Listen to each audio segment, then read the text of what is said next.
علاش فاس حكم العالم.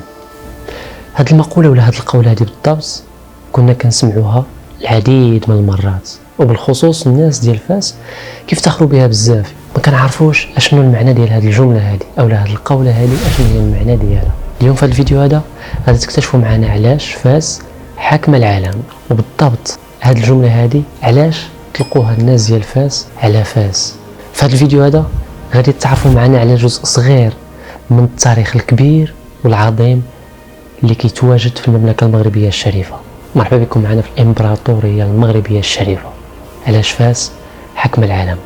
ولكن قبل ما نكملوا الفيديو ما تنساوش تضغطوا على زر لايك، كومنتير زوين باش تدعمونا، بارطاج، ويلا باش نكملوا الفيديو ديالنا.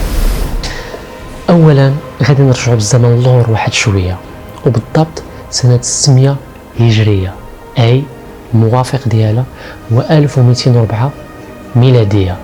في هذه السنه هذه بالضبط كان العالم كيشهد حرب عالميه طاحنه دمويه.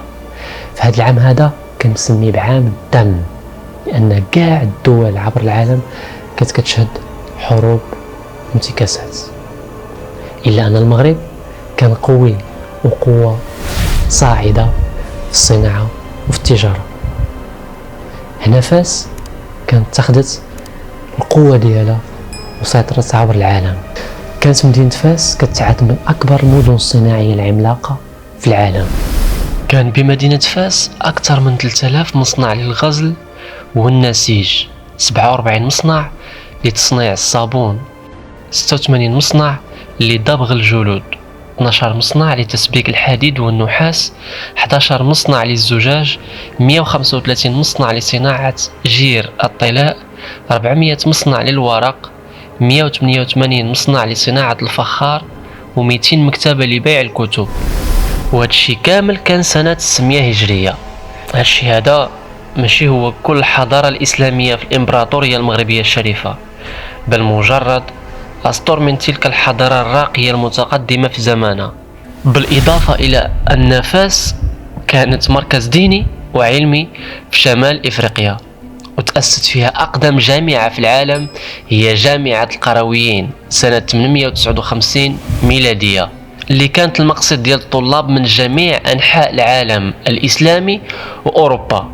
كانت هي أول جامعة كتمنح الإجازة في الطب في العالم. والمعلومة اللي ما كيعرفوهاش الأغلبية ديال الناس، من بعد ما أصبحت فاس مركز الدولة العلوية سنة 1649 ميلادية، بقات مركزا تجاريا هاما في شمال إفريقيا. ظلت المدينة مصدر الوحيد للطربوش الفاسي حتى القرن التاسع عشر ميلادي، فاش بدا كيتصنع في كل من تركيا وفرنسا. وكان هذا من أزهى عصور التاريخ صناعيا وعلميا وطبيا وفنيا وعلوم الحياة وعلوم الدين وبناء المصانع وبناء الإنسان. حضارة كتجمع ما بين المادة والروح، كتجمع ما بين السعادة الدنيا والدين. وبقات مدينة فاس عاصمة المملكة المغربية إلى حتى 1912 ميلادية. هذا الشيء علاش كيقولوا فاس حاكم العالم. أكيد الآن العديد منكم اللي كان كيتساءل علاش فاس حكم العالم، في هذا الفيديو هذا عرف علاش فاس حكم العالم. ماشي غير فاس، وإنما المغرب حكم العالم.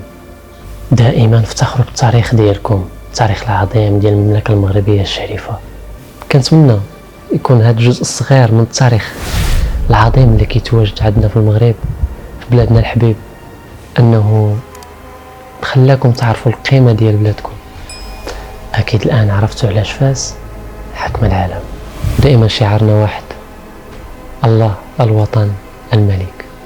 تلقوا فيديو جاي، تهلاو في راسكم. السلام عليكم.